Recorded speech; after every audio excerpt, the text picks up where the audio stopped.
नमस्कार मित्रांनो. तर आज आपण आपल्या व्हिडिओमध्ये बघणार आहोत की एम-पी-एस-सी कंबाईंड ग्रुप बीचा एक्सपेक्टेड कट ऑफ किती असणार आहे. आयोगाने नुकतीच आपली आन्सर की रिलीज केलेली आहे आणि आपण सर्वांनी बघितलेलं असणार आहे की आपल्याला किती मार्क्स मिळतात. तर आता मार्क्स मिळाले, किती मार्क्स मिळाले हे जर आपल्याला कळलं तर आपण आता कट ऑफच्या लाईनीमध्ये तर असूच.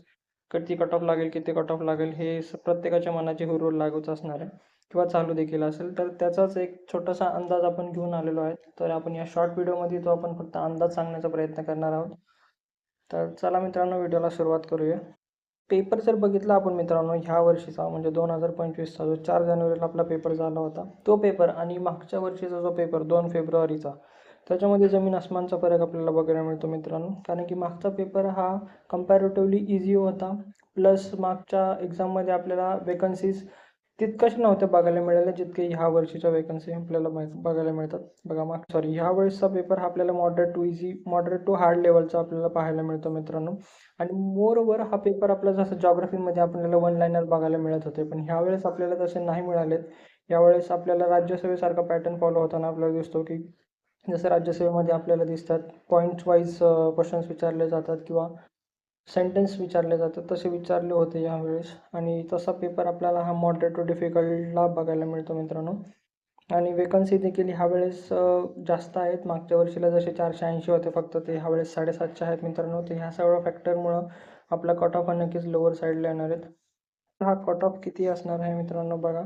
ओपनसाठी आपण एक्सपेक्ट केलेला आहे 53 ते 55, ओबीसीसाठी 52 ते 54, EWSसाठी 49 ते 51, SC साठी 50 ते 52 आणि STसाठी 48 ते 50.